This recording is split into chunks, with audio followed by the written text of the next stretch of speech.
Täna ma olen Viiratsis Helkur kõnnil. Enne minekut lähen vaatan Helkuri töötuppa.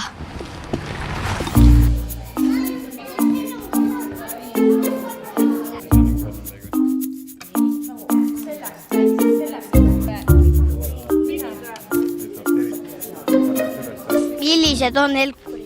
Suured, väikesed, erineva kujuga, mõned on ka ise tehtud, näiteks kuubiga või ringikujulisi.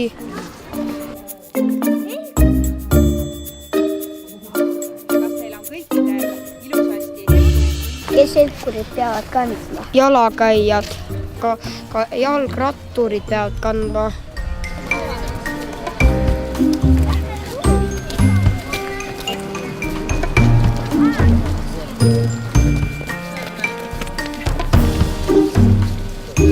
Kus helkurid kantakse?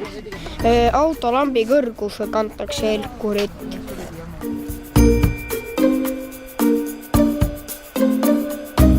Ma soovin teile turvalist liiklemist.